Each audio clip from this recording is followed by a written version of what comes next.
What's up, everybody? I'm Rob. I'm Reshawn, and this is Learn, Hustle, Grow. If you are interested in all things money, real estate, and travel, this is the place for you.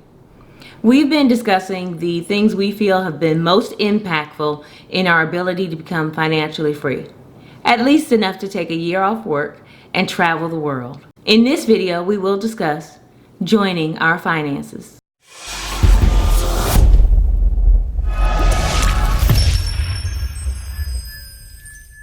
When two people are falling in love, it's rare that they discuss things like managing money together. When Rashawn and I met, we were both working professionals in our 30s. Before we were married, we reviewed credit reports and outstanding debts, y'all. I know, how romantic. We just wanted to approach our relationship eyes wide open. If you know our story, you know that our marriage was the union of a spender and a saver. One of us hated debt. The other wanted to be a real estate mogul. Needless to say, we had very different views on how to manage money. Prior to getting married, we created a convoluted plan of percentages on how to manage our finances, keeping everything separate. We were not married for very long before we realized that this plan would not work for us. It's rare that two people with different careers will earn the same income. Someone will earn less, someone will always earn more. It's important to remember that the breadwinner could always change. When income levels are different, how will you address debt and household responsibilities? Is it fair to split everything 50-50? When one party comes up short, does the other one loan them money? Do you expect them to pay you back? In a marriage? When finances are separate, do you discuss major purchases like cars and real estate investments? For us, it just made sense to join our finances. Making this decision did not come easily.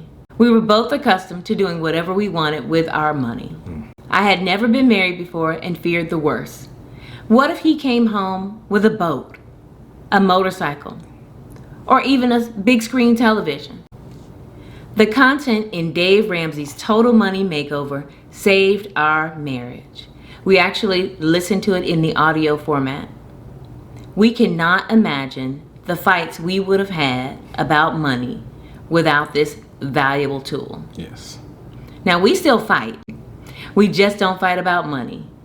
As you can imagine, when you're married, there are plenty of other topics to fight about. After finishing the Total Money Makeover, we were pumped. Yes.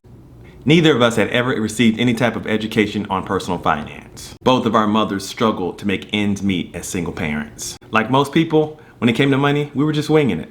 The book gave us the tools we needed to create a plan to put us on the path to debt freedom. We modified that plan to focus on building wealth simultaneously. So, how do we do it? We created a workable plan with shared bank accounts that allowed us both to see the big picture. We used the following to attack debt and savings with shared focus. First, we used online banking tools to track our spending. These tools are free with most large banks. We needed to know what was going in and what was coming out. Second, in addition to a monthly spreadsheet, we also had a spreadsheet that tracked our debt and how soon it would be before we could pay it off. Third, we had a monthly meeting to review our spreadsheet.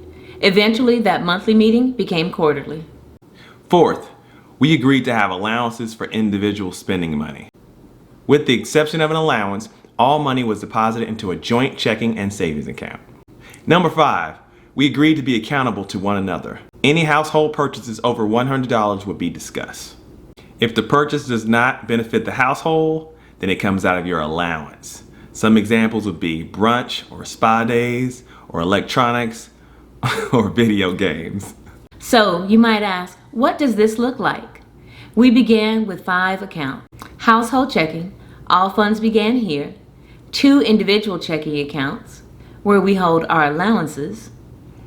The emergency savings account, which began with $1,000 and eventually became 6 months of living expenses. And finally, our goals savings. This is where we saved for travel, a new car, or even a new house. Recognizing that money can be a huge source of tension in a marriage, we feel that Making the decision to join in our finances helped put us on the path to financial freedom. We were married April 26, 2009, and we opened our joint accounts on June 1st, 2009. If you have been married for a while with separate finances, we understand that this decision may seem a bit scary. Keep in mind that both prayer and a lot of communication were required in order to get us to this point. The first step is to have a conversation regarding both your shared and individual goals. So, what do you want to accomplish together? Why are you working? What's your end game? Do you want to start a business? Do you want to buy a house? Or maybe you want to invest? Once you define your goals, it'll be easier to see the benefits of combining your finances.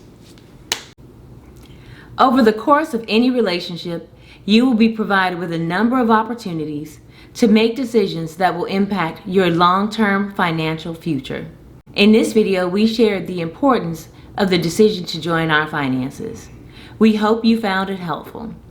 If so, we would love to hear from you. If not, why not? That's all we have for now. Thanks for stopping by. Until next time, This is Learn, Hustle, Grow.